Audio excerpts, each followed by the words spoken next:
Hello, welcome back to my kitchen. If this is your first time here, you're welcome. My name is Yemmie and I'll show you today how I make my minced beef macaroni. I have a recipe that's like a minced beef spaghetti recipe and it was a hit back to back.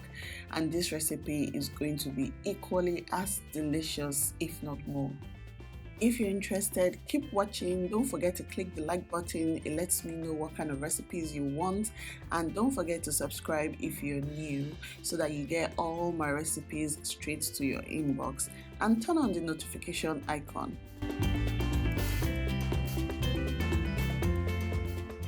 These are the major ingredients. We will use onions chopped, green bell pepper chopped, ginger chopped, bay leaves. I really love the flavor of bay leaves in this recipe.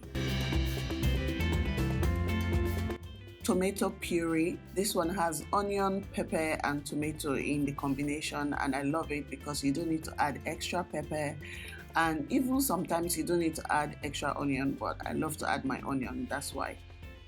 Fresh tomatoes because it gives a whole different flavor to the dish. I'll also be using minced beef. You can use minced chicken, minced turkey, or this is what we're using today. This is the pasta we're using. I love it because it has those holes in it. So when it is cooking, the beef gets inside, the sauce gets inside, and it is so yummy when you grab a bite.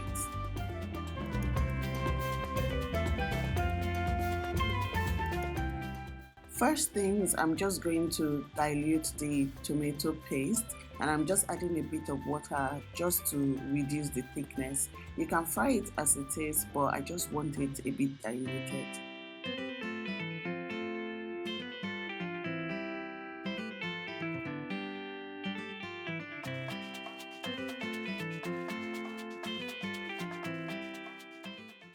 In a pan, I'm going to add some vegetable oil and then I'll add some onion and green pepper. I'm going to be cooking this recipe in different layers or different batches, and that's just because I'm trying to build a different kind of flavor. You can just put a pot and put everything together and boil all of them.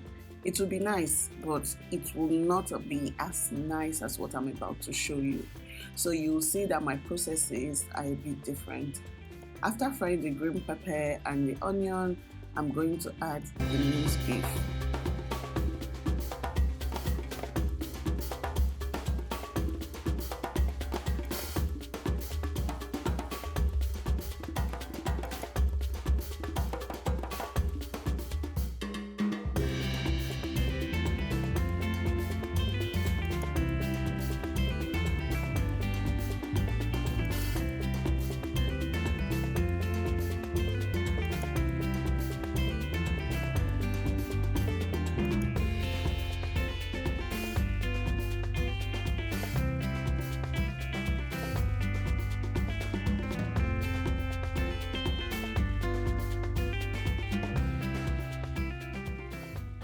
I'm seasoning with some salt. There's just little amount of salt, some curry powder and thyme.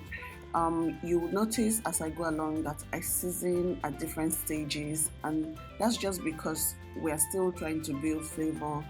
For this minced beef, I don't want to get to the end when I mix it with the pasta and then it doesn't have some flavor in it. So I just need a bit of salt for this stage. But just make sure you don't over season it so that when everything comes together it now becomes too salty or too much. Do you understand?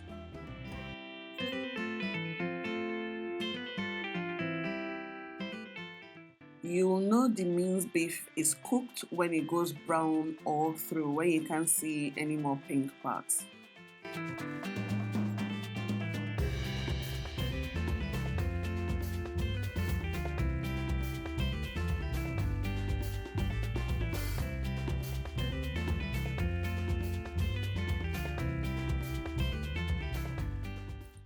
Now that it is cooked, I'm going to transfer to another container and then we're going to continue cooking. I'm using the same pan and I'm just using the leftover oil from the beef.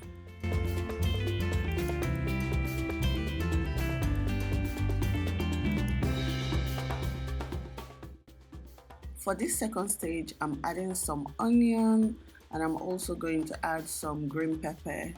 You know this is going to taste amazing because the flavor of onion and the beef remnants and everything, it just comes together. I'm adding ginger as well to this stage, and I'm also going to add the fresh tomatoes. This sauce I've just made, or that we're making at the moment, is to reserve to the end of the meal. So once you finish cooking it, you pour it into your pasta and you stir everything together. You guys, it's going to be so yummy. Now I'm going to take it out so that we can use the oil to fry the tomato puree.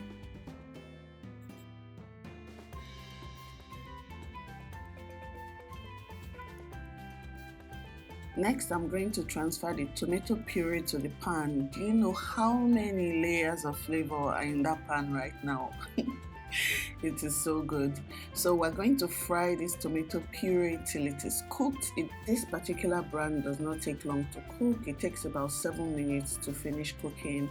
I've used some other brands and after a while the tomato puree still tastes sour, and for a while I didn't like tomato puree because of that, but this one was really good. You can tell it is cooked when the oil floats to the top and the paste separates from the oil, like you can see.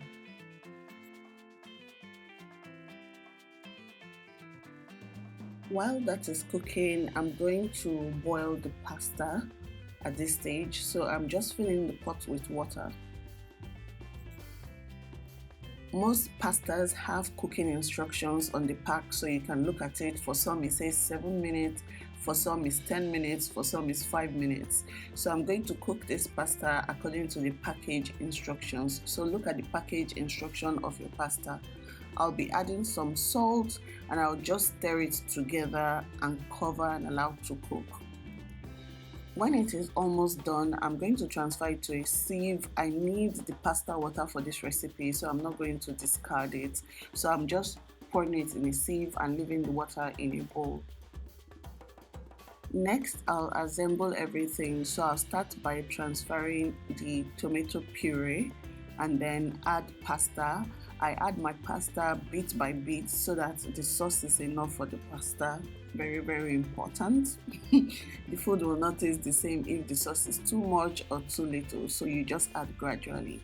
Next, I'm going to add the minced beef and just stir everything together. I've been experimenting in my head with adding soya pepper to this thing and I finally did it. So I added the soya pepper because I love the flavor of soya pepper and it added a very unique taste to the dish. So I'm adding the pasta water now. It is going to make it thick and creamy. The taste of this dish reminds me of lasagna, and I feel like if I actually put it in a pan and put some cheese and cream on it, it's going to turn into lasagna. Now I've added a bit of the tomato sauce I made earlier. I didn't add the whole thing now, but when it gets to the end, I just add everything I need and I use it to garnish the dish. It is very good. At this stage, I tasted for seasoning and I realized it needed a bit more beef seasoning that I didn't add before. So I added it now and I just stirred everything in together, covered and allowed to cook. It's better for your seasoning to not be enough than for it to be too much. I like to cook ours till it is really soft because that's how my family enjoys it. Some people like their pasta to be like a bit hard and separate. We don't like it like that. We like it creamy and soft in this house. So cook according to your preference. This is what it looks like. It was so delicious. It was so good. I hope you guys try this recipe and you like it. If you enjoyed watching this video, please click the like button. And if you're watching and you're not subscribed, why? Click the subscribe button. New recipes coming almost every day. Watch out. I'll see you guys in my next video. Bye.